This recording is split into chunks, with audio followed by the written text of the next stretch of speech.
Hi friends, നമുക്കൊരു evening snacks ഉണ്ടാക്കിയാലോ? എൻ്റെ കയ്യിൽ കോളിഫ്ലവർ കണ്ടപ്പോൾ തന്നെ നിങ്ങൾക്ക് മനസ്സിലായില്ലേ ഞാൻ കോളിഫ്ലവർ വെച്ച് എന്തോ ഒന്ന് ചെയ്യാൻ പോണെന്ന്. അതെ, ഞാൻ ഗോപി 65 ആണ് ചെയ്യാൻ പോണേ. അപ്പോൾ ആദ്യം തന്നെ ഒരു പാത്രത്തിൽ കുറച്ച് വെള്ളം ചൂടാക്കാനായിട്ട് മാറ്റി വെച്ചിട്ടുണ്ട്. അതവിടെ കിടന്ന് ചൂടാവട്ടെ. ഇനി നമുക്ക് കോളിഫ്ലവറിലോട്ട് വരാം.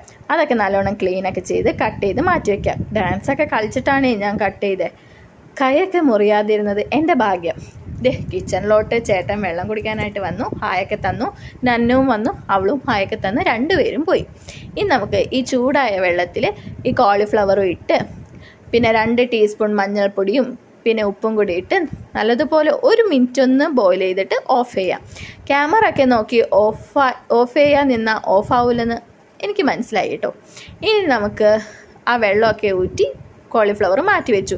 ഇനി ഒരു പാത്രത്തിൽ 2 കപ്പ് മൈദയും 6 ടീസ്പൂൺ കുരുമുളക് പൊടി, 5 ടീസ്പൂൺ മുളക് പൊടി, 3 ടീസ്പൂൺ കാശ്മീരി മുളക് പൊടി, ആവശ്യത്തിന് ഉപ്പ്, 2 ടീസ്പൂൺ കോൺഫ്ലവറും കൂടി ചേർത്ത് കൈവച്ച് ഒന്നിളക്കി ആവശ്യത്തിന് വെള്ളം കൂടി ചേർക്കുക.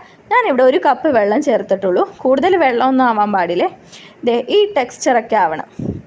അതൊക്കെ കഴിഞ്ഞ് വേവിച്ച് വെച്ച കോളിഫ്ലവറും ഇതിലോട്ടിട്ട് 1 മണിക്കൂർ മാറ്റി വയ്ക്കാം. ഞാൻ 1 മണിക്കൂറൊക്കെ മാറ്റി വെച്ചിട്ടുണ്ട്. എനിക്ക് കുറച്ച് തിരക്കായിരുന്നു, അതുകൊണ്ട് 1 മണിക്കൂർ കഴിഞ്ഞിട്ടാണ് ഫ്രൈ ചെയ്തത്. നിങ്ങൾ അരമണിക്കൂറായാലും കുഴപ്പമൊന്നുമില്ല, നല്ലോണം പിടിച്ചിട്ടുണ്ടാവും അതിലോട്ട് കോളിഫ്ലവറിലോട്ട്. ഇനി നമുക്ക് ഫ്രൈ ചെയ്തെടുക്കാം അല്ലേ. അപ്പോൾ ആദ്യം തന്നെ പാൻ ചൂടാക്കാൻ വെച്ചിട്ട് അതിലോട്ട് എണ്ണ ഒഴിച്ച് എണ്ണ ചൂടായി വരുമ്പോൾ ഓരോരോ കോളിഫ്ലവറായിട്ട് കട്ട് ചെയ്ത് വെച്ചാൽ ഇതിലോട്ട് ഇടാം. ഇത്രയേ ഉള്ളൂ. നമ്മുടെ ഫ്രൈ ഒക്കെ ചെയ്ത് കഴിഞ്ഞാൽ അടിപൊളി ടേസ്റ്റി ഗോപി 65 റെഡി ആയിട്ടുണ്ട്. അതിൻ്റെ പൊക്കത്ത് ചേട്ടൻ ചാട്ട് മസാലയും കൂടി ഇട്ടിട്ടുണ്ട്.